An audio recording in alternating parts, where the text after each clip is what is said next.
बिस्मिल्लाहिर्रहमानिर्रहीम। अस्सलाम वालेकुम। कैसे हैं आप सब? अल्लाह ताला आप सबको अपनी आफियत में रखे। आज आपके साथ जो रेसिपी शेयर करने जा रही हूँ शायद आपने कभी ना खाई हो, क्योंकि ये लाहौर की मशहूर सौगात है। आज हम बनाने जा रहे हैं मशहूर लड्डू पीठियाँ, जो बहुत ही चटपटी और बहुत ही फेवरेट है सबकी। तो चलें आज हम इसकी रेसिपी को शेयर करते हैं आपके साथ। इसके अंदर जाएंगी 3 अदद दालें, दाल चना, दाल मूंग और दाल माश धुली हुई। तो इन सब चीज़ों की जो क्वांटिटी है वो ये है कि 2 कप हम लेंगे दाल चना के, और उसको अच्छे तरीके से साफ़ करके धोकर तो हम रात को भिगो देंगे।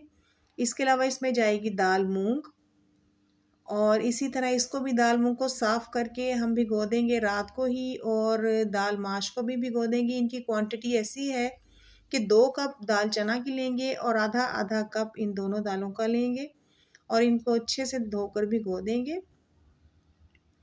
और सुबह के टाइम जब हमने इसको देखा तो दाल जो है दाल चना और बाकी दालें जो अच्छे तरीके से फूल चुकी थी, नरम हो चुकी थी। अब इनको पीसना बहुत ही आसान है। तो अगर आप चाहें तो इनको चॉपर में पीस सकते हैं, क्योंकि हम इसको पीसते वक्त पानी बिल्कुल भी ऐड नहीं करेंगे।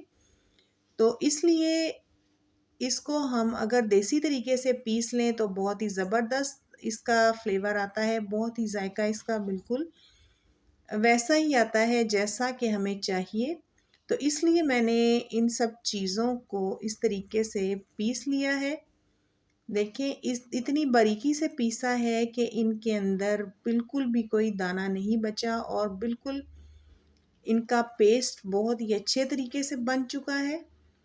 इस तरह से बारी बारी जो है तीनों दालें हमने पीस ली हैं, और ये देखें दालों का जो पेस्ट है वो बड़ा ज़बरदस्त हमारे पास तैयार हो चुका है। लेकिन अभी हमारी दालें जो हैं बिल्कुल रेडी नहीं हैं।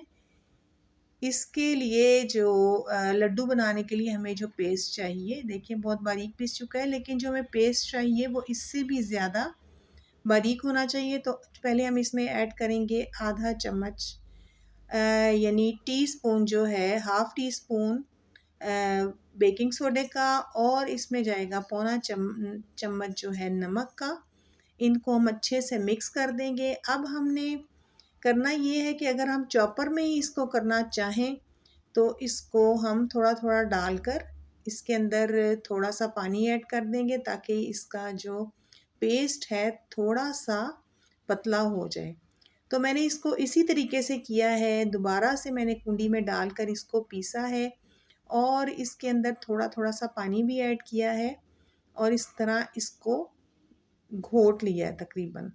तो देखिए इस तरह करने से तकरीबन इसका जो कलर है वो बिल्कुल चेंज हो चुका है, और बहुत ही ज़बरदस्त सा जो इसका ये देखें कलर इसका बहुत अच्छा बदल चुका है, और बहुत ही फ्लफ़ी सा पेस्ट इसका हो चुका है। बस हमें ऐसा ही पेस्ट चाहिए। तो इस तरह से थोड़ा थोड़ा डालकर हम बेशक चॉपर में करें या इसमें करें, तो अब इस तरह का ये हमारा सारा पेस्ट जो है वो बिल्कुल रेडी हो चुका है। तो इसको हाथ के साथ ही हम फ्राई करेंगे। सबसे पहले हम हाथ को थोड़ा सा गीला कर लेंगे, और इस तरह इसके ऊपर रख कर तो हम, अगर आप इसके ऊपर थोड़ा सा ज़ीरा भी लगाना चाहें तो उसका फ्लेवर बड़ा अच्छा आता है, और अगर नहीं भी आप लगाना चाहें तो आप ऐसे भी इसको फ्राई कर सकते हैं। इस तरह से देखें दोनों हाथों में बारी बारी इस तरह लेकर इसकी शेप बन जाएगी, और आप इसको आराम से इसके अंदर डाल सकते हैं। ये देखिए इस तरह से इनकी शेप जो है वो गोल बन चुकी है, और शुरू में हम इनको नहीं हिलाएंगे, और जब एक साइड से ब्राउन हो जाएंगे तो इनकी साइड को हम पलट देंगे। देखें इस तरह से।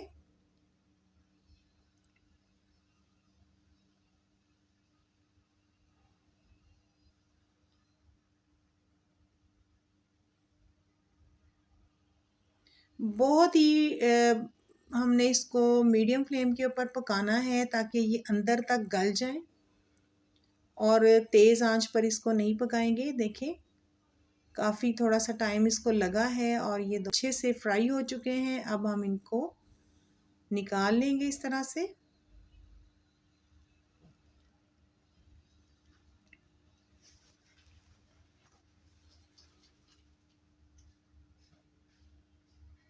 अब देखिए इनको डालने का तरीका देखिए असल में ये है कि इसको थोड़ा-सा हाथ को गीला कर लेंगे और इस तरह करके इसकी शेप बन जाएगी और हाथ से ही हम इसको पैन में डाल देंगे इस तरह से।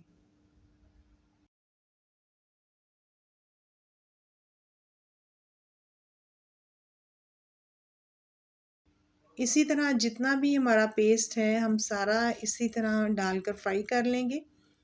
तो लड्डू जो हैं वो हमारे रेडी हैं। अब इसकी चटनियाँ जो हैं उनको बनाने का एक ख़ास तरीका है। अगर वो चटनियाँ अच्छी बने तो आपका जो है खाने का मज़ा दुबाला हो जाएगा।